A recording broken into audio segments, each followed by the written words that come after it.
ನಮ್ಮ ಪ್ರಧಾನಿಯವರು ಇಡೀ ಭಾರತದ ಜನಗಳಿಗೆ ಇನ್ನೂ 1 ವರ್ಷಗಳ ಕಾಲ ಚಿನ್ನವನ್ನು ಖರೀದಿ ಮಾಡಬೇಡಿ ಅಂತ ಹೇಳ್ಬಿಟ್ರು. ಇಲ್ಲಿ ಶ್ರೀಸಾಮಾನ್ಯರು ಕೊಡ್ತಕ್ಕಂತ ಚಿನ್ನದ ಪ್ರಮಾಣ ಶೇಕಡ 20% ಇರಬಹುದು. ಭಾರತಕ್ಕೆ 6-7 ಲಕ್ಷ ಕೋಟಿಯಷ್ಟು ಚಿನ್ನ ಬರುತ್ತೆ.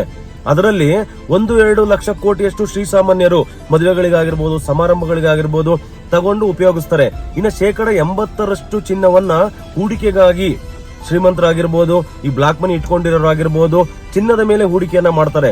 ಈ ಒಂದು ಹೂಡಿಕೆ ಇದೆಯಲ್ಲ, ಶೇಕಡ 80ರಷ್ಟು ಹೂಡಿಕೆ, ಇದು ಭಾರತದ ಆರ್ಥಿಕ ಪರಿಸ್ಥಿತಿಗೆ ಹೊಡೆತ ಕೊಡ್ತಿರ್ತಕ್ಕಂಥದ್ದು. ಅದಾದ್ಮೇಲೆ ನೀವೆಲ್ಲ ಅನ್ಕೊಂತಿದ್ದೀರಾ 6-7 ಲಕ್ಷ ಕೋಟಿದು ತರಿಸ್ಕೊಂಡ್ರೆ ಏನಾಯ್ತು, ಪೆಟ್ರೋಲಿಯಂ ಪ್ರಾಡಕ್ಟ್ ನ ತರಿಸ್ಕೋತೀವಿ, ದುಡ್ಡು ಕೊಡ್ತೀವಿ, ಉಪಯೋಗಿಸ್ತೀವಿ, ಅದರಿಂದ ನಾವು ಸಾಕಷ್ಟು ದುಡಿತೀವಿ, ಅದ್ರಲ್ಲಿ ಏನ್ ಸಮಸ್ಯೆ ಇದೆ ಅಂತ ತುಂಬಾ ಜನ ಅನ್ಕೊಂತಾ ಇದ್ದೀರಾ.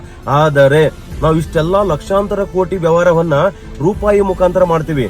ನಮ್ಮ ದೇಶದ ಒಳಗಡೆ ನಾವು ಹೊರಗಡೆ ಅಂದ್ರೆ ಅಂತಾರಾಷ್ಟ್ರೀಯ ಮಟ್ಟದಲ್ಲಿ ನಾವು ವಸ್ತುಗಳನ್ನ ತರಿಸ್ಕೋಬೇಕಾದ್ರೆ ಡಾಲರ್ನ ರೂಪದಲ್ಲಿ ಅವ್ರಿಗೆ ದುಡ್ಡನ್ನ ಕೊಡ್ತೀವಿ.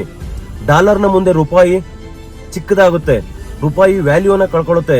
ಆ ಒಂದು ವ್ಯಾಲ್ಯೂವನ್ನ ಹೆಚ್ಚೋಕೋಸ್ಕರ ಡಾಲರ್ ಇಂದ ಕೊಳ್ತಕ್ಕಂತ ಎಲ್ಲಾ ವಸ್ತುಗಳನ್ನ ಕಡಿಮೆ ಪ್ರಮಾಣದಲ್ಲಿ ಬಳಸಬೇಕು ಅಂತಕ್ಕಂಥದ್ದು ಪ್ರಧಾನಿ ಮೋದಿ ಅವರ ಒಂದು ಆಶಯ.